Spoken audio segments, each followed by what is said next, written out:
Welcome to The Explainer. Today, we're talking about a city that's, well, it's more than just a place. It's a feeling. We're diving deep into the soul of Buenos Aires, a megacity that, from what our source material tells us, practically vibrates with this incredible, powerful intensity. All right, let's start with a really powerful idea. This isn't going to be about the usual stuff, the tango dancers and the picture-perfect streets from the postcards. No, this is about the tension underneath all that. It's about that raw, living energy that really defines the city and, honestly, makes it feel so incredibly alive. Okay, first up, let's peel back the first layer here, the city's grand, grand dream. See, to really get Buenos Aires, you've got to understand this deep-seated ambition it had to be European. It's an idea that was literally built into its foundations. Right from the get-go, Buenos Aires had its eyes fixed across the Atlantic. It had zero interest in being just another colonial capital. The big plan? To copy the great cities of Europe. We're talking Paris, Madrid, Rome. They wanted to build a city that looked and felt like that, seeing itself as this grand gateway between the old world and the new.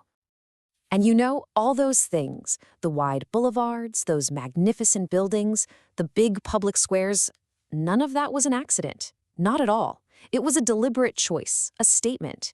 It was all designed to shout European sophistication and power to the entire world.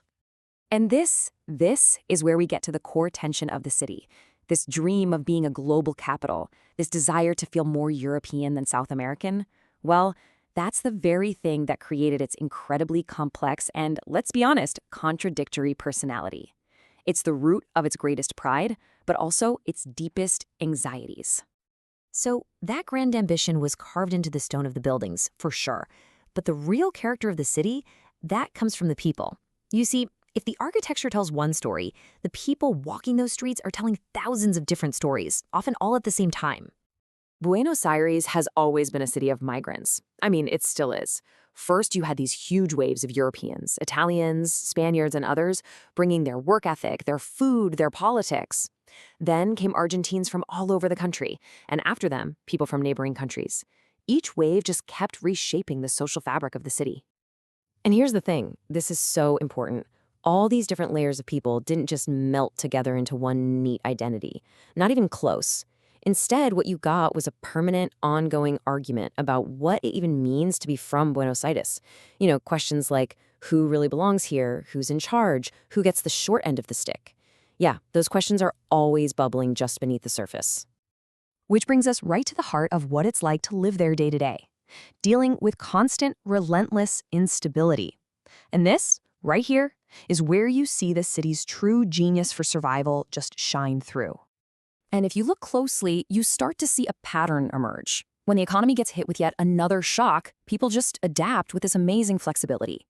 When there's political trauma, they don't forget it. They remember it loudly with protests and activism. And to deal with social inequality, they build this incredible resilience through really tight-knit communities. Just stop and think about that for a second. The kind of stuff that most of the world would call a full-blown crisis, like your currency collapsing or inflation going through the roof or major political upheaval, that's not some rare, shocking event here. It's a condition. It's just the normal state of things. And that one fact shapes absolutely everything about life there. How you save money, how you plan for the future, or, more realistically, how you just plan for next week. It's literally baked into the city's operating system. And we're not talking about abstract theories here. These are real, practical, everyday survival tactics that are just deeply embedded in the culture. People get incredibly creative with how they save.